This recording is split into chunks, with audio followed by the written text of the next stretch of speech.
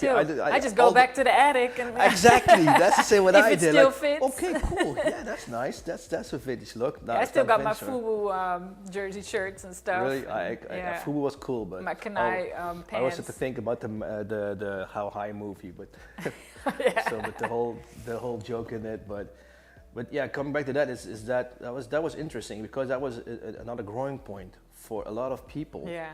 And then, like Edson said in his interview you did with him, that he went to New York and bought all the shoes, Yeah. and also has that he used the hip hop connection to get all the shoes. So Yeah.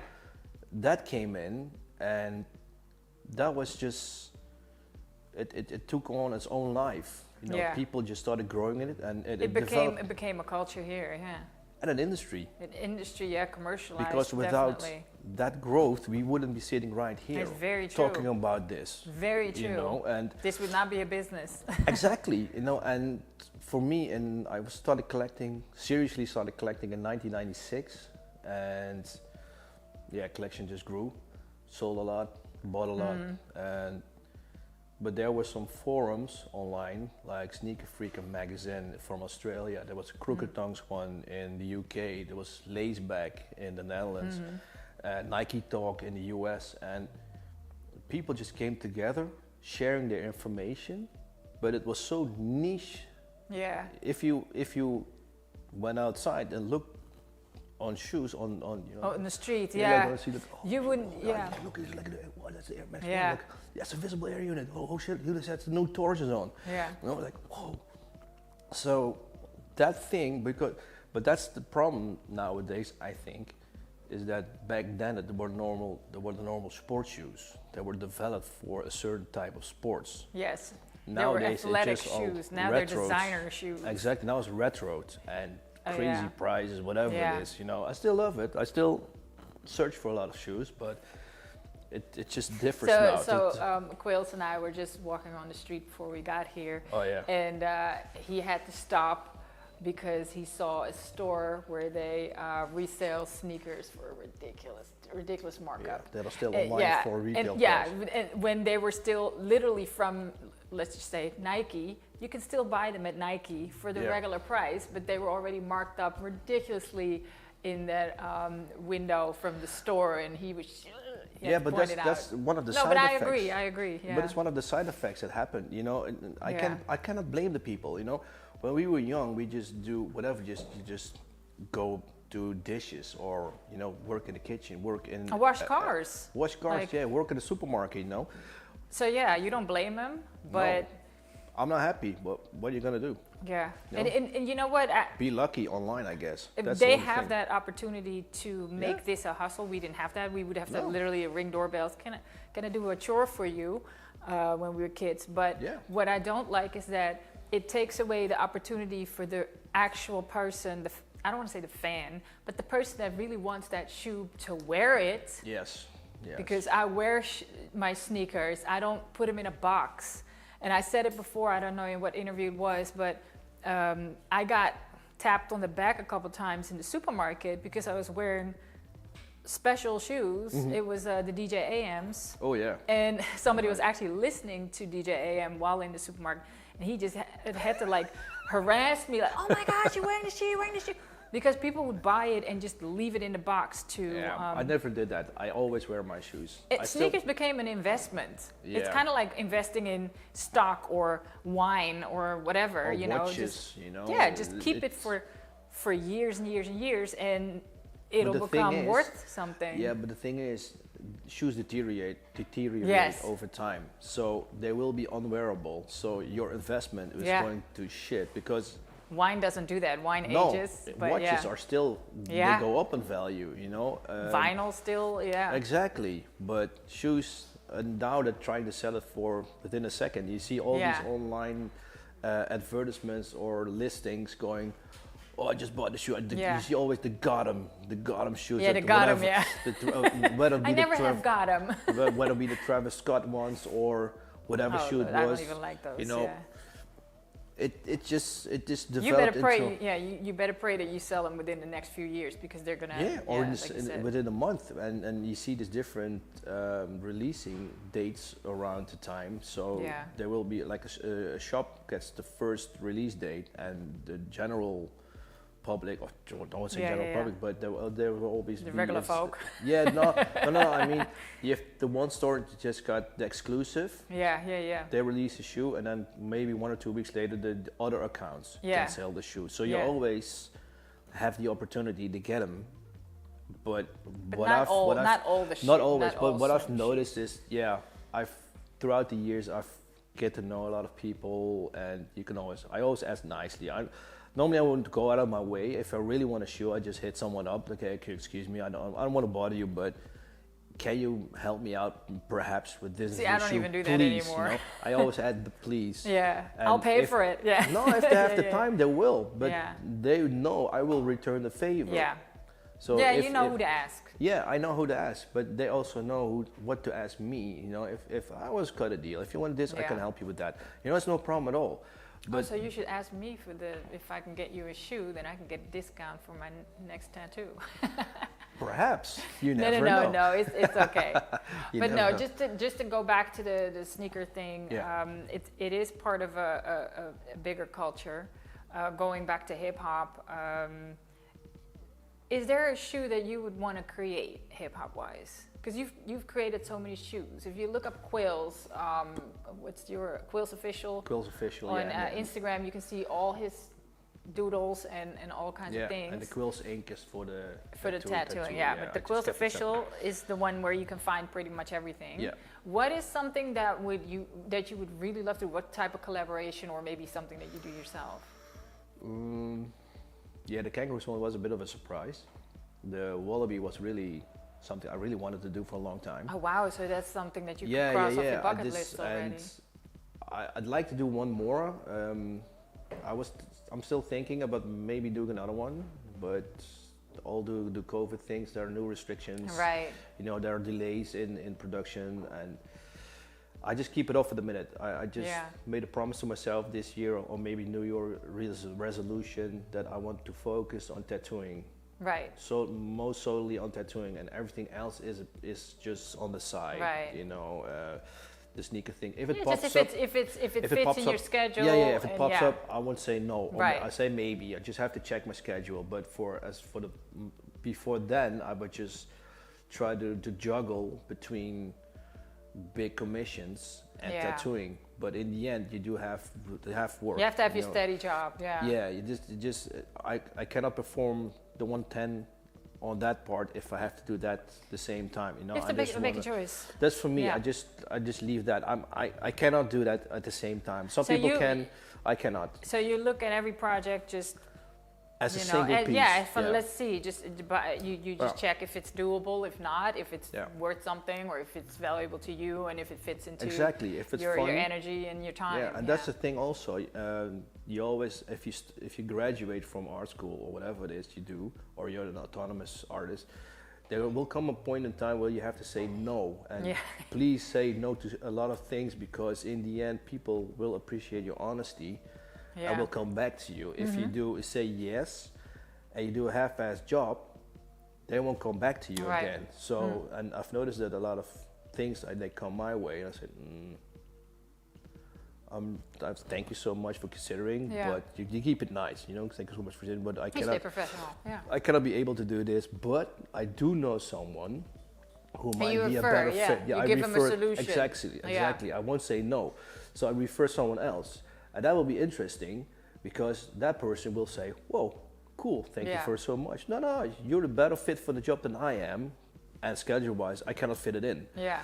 So in the end, you know, it's just... No, you have to pick your projects and make sure that you But it's always 100%. Good to be kind, you know. I love supporting other artists, and I love to support you have to be kind whoever, whatever I can, and they will appreciate it. I don't expect anything in return. You know, just great. Just do your thing, make it cool, make it nice.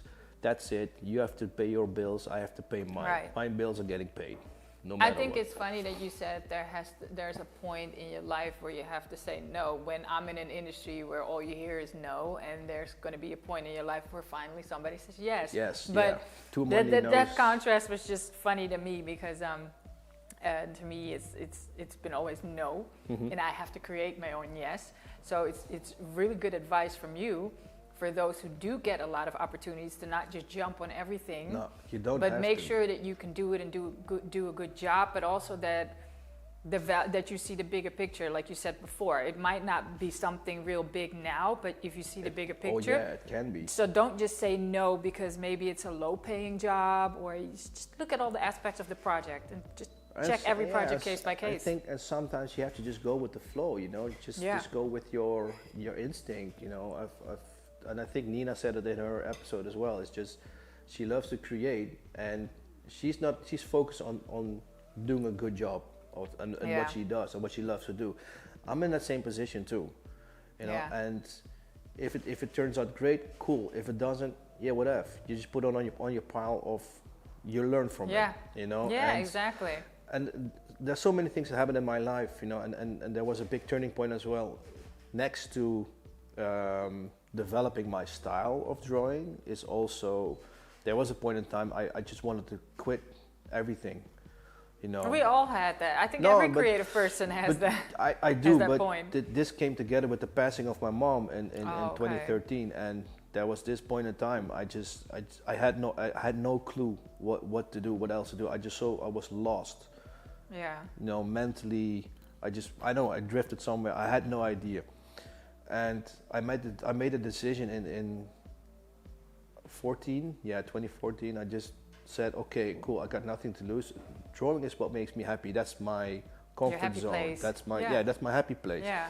You know, and it doesn't matter if I create a huge artwork or just a small 5-minute doodle. If it's yours, then I'm still drawing. Yeah, you know, you're still doing something that you love. Yeah. That ended up in doing a challenge, like a 365-day challenge, which turned into a book, and that literally saved my life.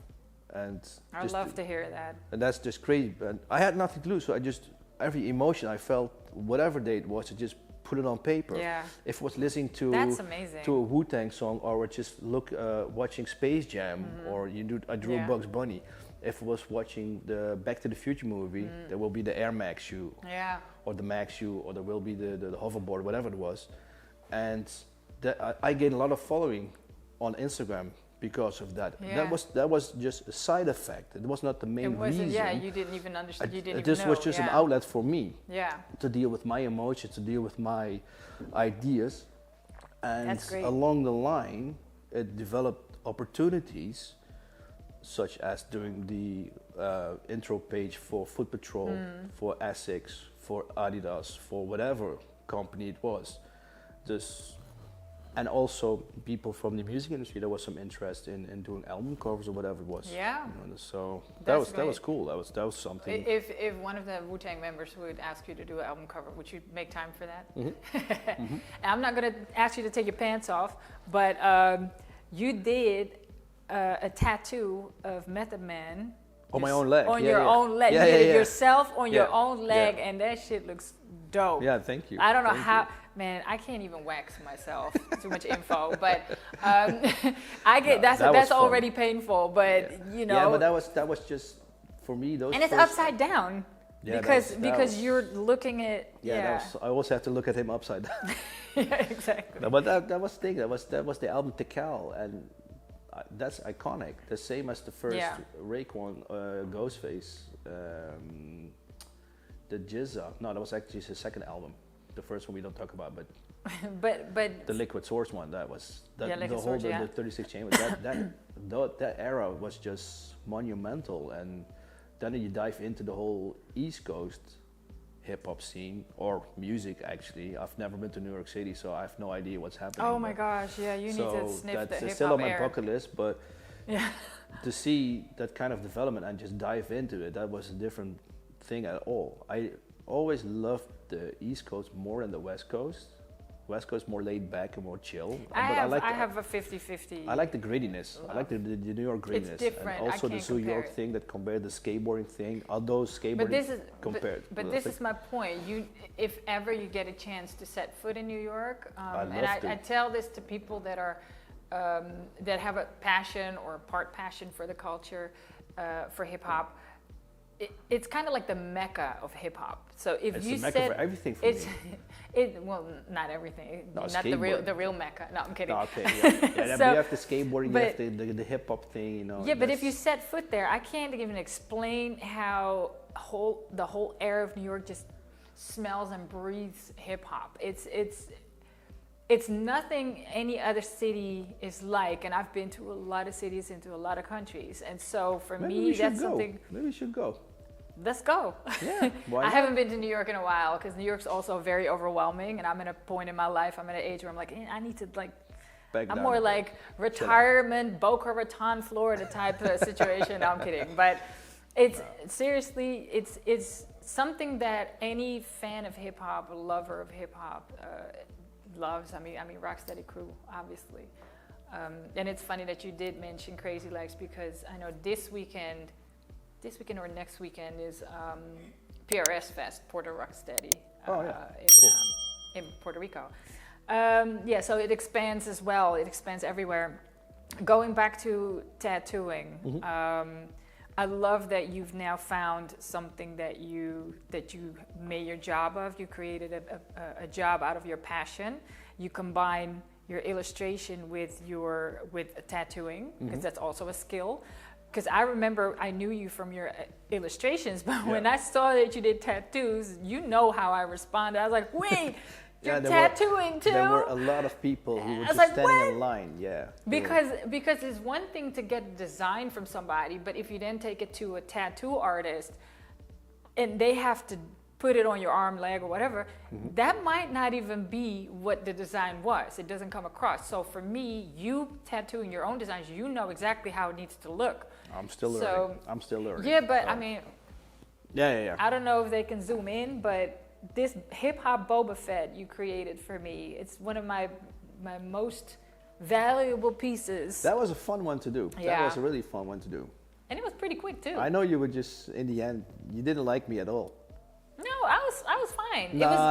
I remember when you did the lining. Yeah, you were like, oh. I remember we took a break, and I was like, I don't know if I can do it because my arm was on fire. You did. But I didn't want to heal and then come back. I didn't want to have a half-finished tattoo and then. You came through. You deserved it. You just worked for it. You deserved it. That was. I love it. That was a fun one, but actually that was. I think if I have to take a few steps back in time, I want to touch base on that part of developing my style. I mentioned it before. Is that I was at a point when I did the unofficial job interview for Marvel. Yeah. but I was developing that in my style back then. That was really clean, but something was lacking. And I've noticed that a friend of mine had a job at an agency in Amsterdam. So I just hit him up like, okay, cool, what's the address? Can I just send in my portfolio, whatever it was? Like, cool, I can set you up, whatever it was. Like, nice. So 2 weeks down the line, went there, showed my portfolio. The guy was looking at it like, okay, cool, nice, yeah, what do you want to do? So do you have something else on you? I had this backpack. I always wear a backpack most of the time. So I took out my sketchbooks, but at that point in time, I always thought of my sketchbooks really personal, because that's my ideas. It's your diary. Yeah, it's your exactly. diary. You Yeah. put it in, whatever your you most feel. personal feelings Exactly. are in there. Yeah. So I just pulled two out. I just showed him, and he opened the first page. Whoa! Why didn't you show me this before? Because this is who you are. This line work is who you are. Like, okay, thank you very much. Didn't know how to respond. So I might have a job for you. So went home, 2 days, called me. I have this job for you. Can you do it? It's like, no, I can't, because I'm leaving for holiday tomorrow. So we had a little bit of a fight over the phone. There were some words thrown around, some curse words. But really? Yeah. But in the end, this can happen. But the most valuable thing he said is, just develop your line work, your style. That's your, and I remember that. From that point on, I just focused on big lines, bold lines, thin lines, hatching. And that's how you. Yes, and that's how my style developed. And in between, I had a job interview at the Adidas headquarters in Germany for an apparel position. Oh, nice. I was one of the last 5, but due to logistical reasons, I wasn't picked. If it was, I think it was for July, and there's a lot of communication had to be done between the factories. I had no idea what that meant, so I could have lost that business of probably thousands, maybe millions of euros. I was honest and said, no, I have no idea. The guy who was doing the interview said, okay, if this was for September, I would have hired you on the spot, but nevertheless. But I was pissed, not at him, because I got the phone call. I was pissed. I don't know why, I just got pissed at myself. Right. Because I was so close of actually doing that. But then I think an hour later, a good friend of mine from London gave me a call, and he said, how did it go with the job interview for Adidas? Like, yeah, this is what happened, you know. Now you have to turn it around, he said. Don't be in that negative space and turn it around. You're not on the radar. They've seen you. Marvel has seen you. Yeah. Adidas has seen you. Everybody has seen you. There are a lot of people who are watching apparently you. From Adidas that follow me on my Instagram. Yeah. I had no idea they were affiliated with or working for even. Yeah. So that gave me a boost to pursue my own thing of doing the shirts, the decks, the merchandise, you know. And fast forward more years, my line work kept developing into my own style with the book, with everything. And 6 years ago, I was working. I had 4 things going on at the point. I had my firstborn, I had my illustration work, I was apprentice for tattooing, and I was working at the outlet stores in Roermond for Nike, and that was just a stressful job, you know. And I just came home always mad, this and that, negative. So my wife, we sat down and I said, okay, what do you want to do? I cannot watch you go down, you know, with this whole thing. What's your decision? I had really a big decision to make, because it's in the end, it's your future. You know, work is work. You can always find work. That's when you decided to get into tattooing. Yes, I just family first. That's the family. Then my illustration work. Then the tattooing, and Nike was at the end. So I just really really at that point I just ticked it off. And 1 week later I just handed them a resignation letter. Cool. Like, okay, cool, thank you, I'm off. Started tattooing. I just go into tattooing, and and I've been doing it ever since. Yeah, it went really well. But the thing is also, and people are always a bit hung up on age. You know, I'm 47. I may not look like it, but a lot of people think, no, I'm this age, I cannot do anything There's new. so many people that start at a later They're so age stuck on new within things. their age bracket in their own mind. So like, no, if I don't do this right now, I might regret it down the lane. Yeah. Exactly. No, you can still do it. I can still do it. But also, don't do something because you think you can't. Just do it, no matter what age. Just start doing things. If it doesn't work out, move on to the next thing. The thing is, I've talked to a lot of people, and they're like, oh no, I have this and that, and I have this security of this contract, and blah, blah, blah, yeah, but that's people that need to just... But they're unhappy. They're stuck in their jobs. But that's a choice. I always say that's a choice. You can choose to do something that makes you happy. It might have to take some time or, true. You know, but truth be told, I didn't make hardly any money starting tattooing.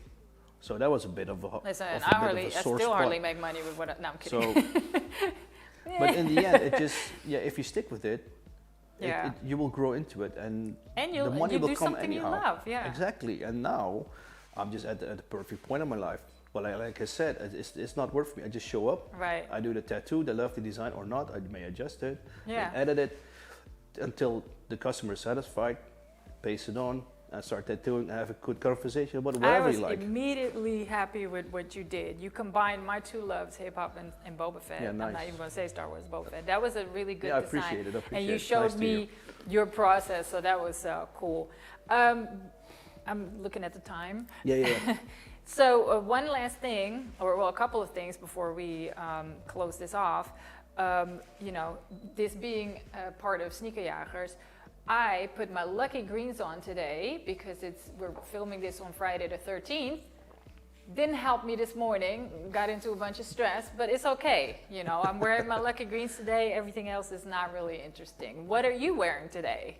What did you throw on for the show? All new stuff. All new stuff. Yeah. I just when I got the invitation, like, fuck, what I'm gonna wear? What will I be wearing that day? So tell us, what's on your feet? What on my feet? That's the Reebok Packer shoe. They did the model of Allen Iverson, the Ansel 4. Oh right, you did the and old school. These were inspired by Prada shoe, the Americana shoe. But I love the look. Yeah. And I'm a sucker for shrouded shoes with the zip. I cannot. The zip doesn't go up. I have it does not. My foot goes really up, really outward. So this is this. These were really actually one of my favorite cargo pants in the 90s, the 6-color desert camel ones. So I bought those from whatever website it was for a couple of bucks. Yeah, this always skate. It's the baggy pants, the Palace CK one that came out, and top it off with the new era hat. Yep. So awesome. and to show you I've really hip hop. Yeah. I got the AFEW pinky ring, so that's really dope. Yeah. So yeah, that's my outfit for the day. Okay, cool. And don't forget the gazelle glasses. The gazelle, always the gazelles. Let's keep it hip hop, keep it skate. So. Yeah, because the other ones you have, I love those too. The one that you wear when you wear. Gold ones. Yeah, oh my gosh, they're so old school. I was just thinking, I might do the big rim ones, the black rim ones. So but always gazelles. Yeah, and I'll always have the little gradient in. There's a little blue tint in it.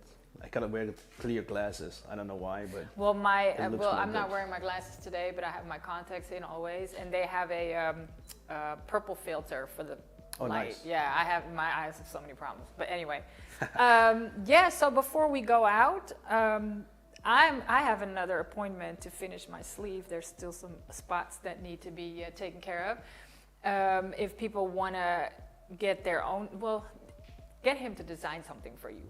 Doesn't matter what. I'm not even going to tell you different projects, shoes, whatever, because he just wants to tattoo right now.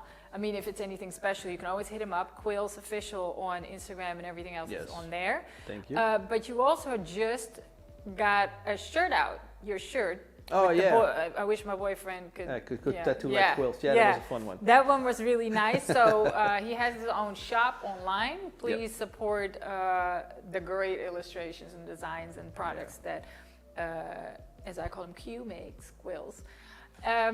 Is there anything you want to say? Is there a message? I mean, you've given us enough inspiration today, but Message, well, just do what you do. Have fun with it. That's fun of thing. Be kind, Kindness always goes a long way. Yeah. You can be a dick, but it will get thrown into your face. It does. Just it always be cool. Comes back. Stay humble.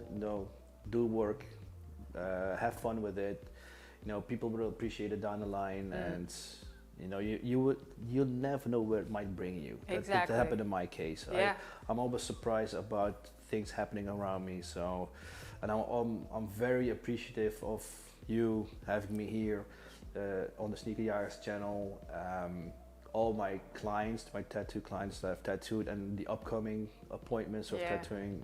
I love each and every one of them. I hate all of them because now I have to wait 2 more months. Yeah, No, I'm kidding. you have to wait. I'm kidding. I'm happy you're but so also busy. every people down the line that supported me, support me, and will support me. You know, shout out to my family, of course, my dad, my brother, my wife, my 2 kids. You know. This guy says, I don't have any shout outs.